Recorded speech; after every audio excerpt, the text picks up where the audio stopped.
अब इसमें 2 का 1 पे आ रहा है, 3 का 1 पे आ रहा है, 4 का 2 पे आ रहा है। मैंने इसमें आपको बताया था मल्टीपल इनपुट के 1 आउटपुट हो सकती है फंक्शन में, बट एक इनपुट की मल्टीपल आउटपुट नहीं हो सकती। ठीक है, ये रूल याद है आप लोगों को? हाँ जी सर।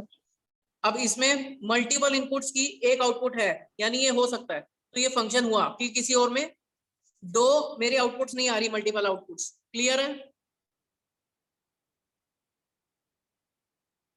क्लियर है पहला वाला? Yes sir. अब दूसरे में मैंने देखा 2 इनपुट है, मल्टीपल आउटपुट्स। इनपुट एक है, मल्टीपल आउटपुट्स है, तो ये फंक्शन होगा या नहीं होगा? नहीं होगा। No sir. लॉजिक समझ आ रही है? किसी को मल्टीपल इनपुट आउटपुट नहीं समझ आ रहा, इसको सिंपल लैंग्वेज में मान लो, ये सन है, ये फादर है, इस सन का ये फादर, इस सन का ये फादर हो सकता है। अब यहाँ आते हैं, एक सन के 2 फादर नहीं हो सकते। बात समझ आ रही है? याद करने के लिए फंक्शन है या नहीं? क्लियर है? ये रिलेशन हो सकता था लेकिन फंक्शन नहीं होगा। अगर आपको ये वाला लॉजिक नहीं क्लियर हो रहा, सन और फादर मान के कर लेना। ठीक है, अब इसमें सबका एक एक ही आ रहा है, तो ये भी फंक्शन है। क्लियर? क्लियर हो गया सबको? ठीक है, नहीं आ रहा है। मैं इसकी फोटो भेज रहा हूँ, फिर आगे डिस्कस कर रहा हूँ।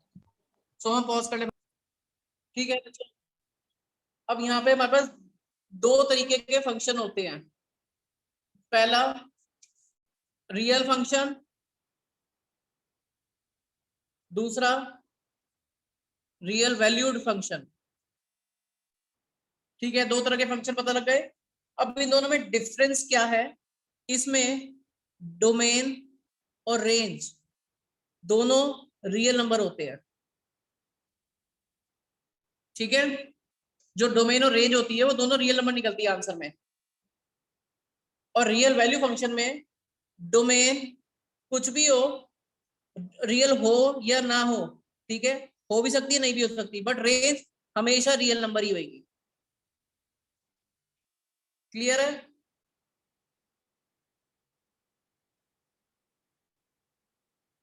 क्लियर हो गई? Yes sir. अच्छा, अब इसमें मैं आपको अलग अलग तरीके के ग्राफ वाले फंक्शन बताता हूँ। टोटल 7 ग्राफ होते हैं, मैं आपको 4-5 ही समझा रहा हूँ। सबसे पहला फंक्शन होता है हमारा आइडेंटिटी फंक्शन। ठीक है, ये पेपर में आते हैं क्वेश्चंस। ठीक है, इसका ग्राफ कैसे होता है? इसका मेन फंक्शन का फॉर्मेट होता है f(x = x). क्लियर है? जो वैल्यू डालेंगे वही आंसर आएगा। तो इसका ग्राफ बनाने से पहले आई होप ये सबको पता होगा x का होता है, y का होता है।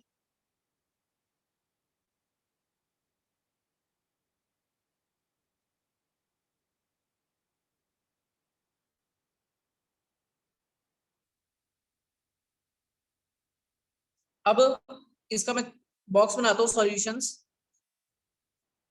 4-5 ही बनाए। y = f(x), जो वैल्यू का आंसर आया। मैंने इसमें -1 डाला, -1 आई, -2 डाला, -2 आई, 0 डाला, 0 आई, 1 डाला, 1 आई, 2 डाला, 2 आई। क्योंकि जो वैल्यू डालूं दूसरी की भी वही निकलती जा रही है, तो इसको बोलते हैं आइडेंटिटी फंक्शन। इसकी ग्राफ में लाइन ऐसे बनेगी। ठीक है,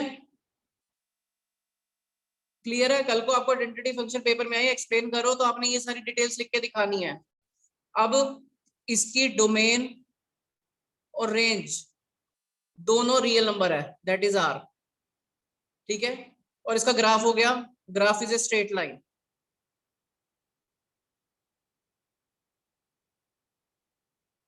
क्लियर है?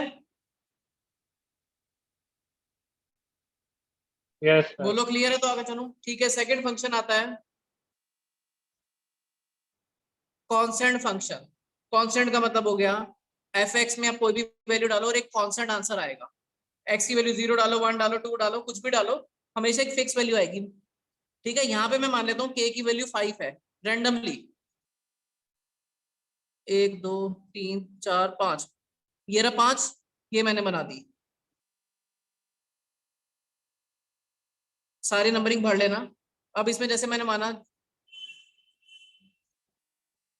x है, f(x) है वो जो कि y के इक्वल है। मैंने 0 डाला, 1 डाला, 2 डाला, 3 डाला, 4 डाला, सब पे आंसर 5 आता गया। अब इन्होंने k इसलिए दिया हुआ क्योंकि वो कांस्टेंट नंबर कोई भी हो सकता है, बट बाय डिफॉल्ट मैंने यहाँ पे इसको 5 माना है। क्लियर है? तो इसका ग्राफ ये रहा। इसके बारे में डोमेन लिख देता हूँ। डोमेन का मतलब है जो जो भी वैल्यू डालो, मैं इसमें कोई भी रियल नंबर डाल सकता हूँ। ठीक है? रेंज मेरा हमेशा आंसर क्या आएगा, वो 5 आएगा या वो के आएगा, जो के नंबर है। क्लियर है? यहाँ पे वैसे इसके हिसाब से 5 है, वैसे रेंज के होगी। क्लियर यहां तक? यहाँ पे के कांस्टेंट है। इसके बाद अब इसके ग्राफ के बारे में इंफॉर्मेशन देनी है। Graph is a line parallel to X axis. Clear है? Yes sir. ठीक है, तीसरा बता रहा हूँ, फिर 2 मिनट का ब्रेक दे दूंगा आपको नोट करने के लिए। तीसरा फंक्शन आता है हमारा रैशनल फंक्शन। रैशनल का मतलब आपने पढ़ा होगा 8th 9th में, रैशनल नंबर किस फॉर्म का होता है, p बाई क्यू फॉर्म पढ़ा था। तो यहाँ पे भी वही है, हमारा मेन फंक्शन क्या होगा, F X equal to 1 by X. इसका ग्राफ कैसे बनेगा, इसका ध्यान से देखना। यहां से लाइन क्लोज होती है, फिर धीरे धीरे ये अलग होती जाती है, ऐसे वैल्यू पुट करोगे ग्राफ ऐसा बनेगा। ठीक है? अब इसमें वैल्यू डालते हैं। एफ एक्स मैंने इसमें -1 डाली, -2 डाली, 1 डाली या 2 डाली, फर्दर डाल लो। ये -1 आएगी -हाफ। जब इसको फुलफिल करोगे तो आपका ग्राफ कुछ ऐसा बनेगा। ठीक है? अब इसके बारे में डोमेन एंड रेंज हमारी दोनों डिपेंड करती है ऑन एफ एक्स। वैल्यू पे जो डालते हैं उसके अकॉर्डिंग डिफाइन होती है, ऐसे कोई फिक्स नहीं है इसका। क्लियर है? ठीक है, सो हम यस पॉज कर सर। दें।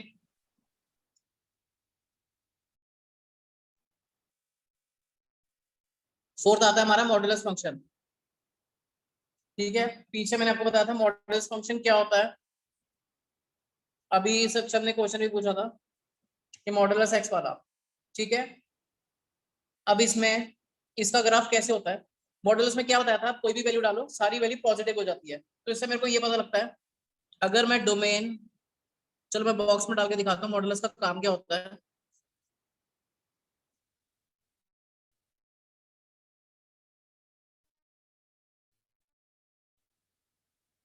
मैं 0 सेम वैल्यूज आएंगी पॉजिटिव, कभी वो वैल्यू नेगेटिव नहीं देगा। तो डोमेन हो गया ऑल रियल नंबर। ठीक है, रेंज हो गया मेरा पॉजिटिव रियल नंबर। क्लियर है? कोई भी वैल्यू डालता जा रहा हूं, सारी वैल्यू पॉजिटिव आ रही है। आर प्लस लिख देते हैं तो उसका मतलब होता है सारी पॉजिटिव वैल्यूज। ठीक है, अब इसका ग्राफ कैसे होगा,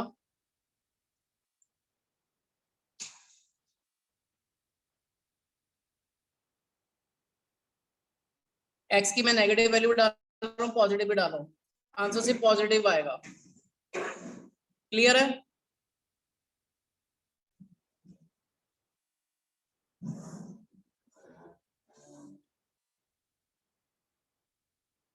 क्लियर हो गया सबको?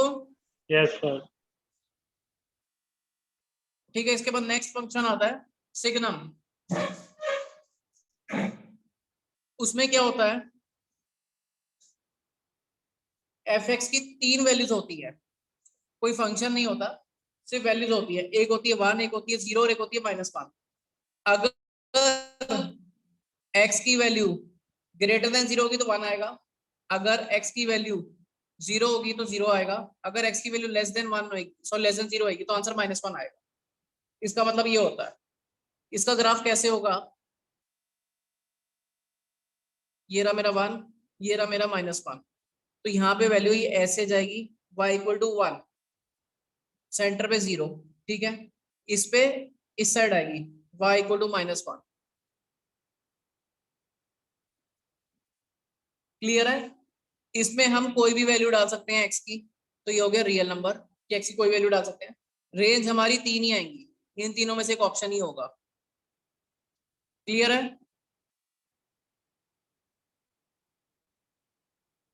ठीक है, सो हम पॉज कर दें।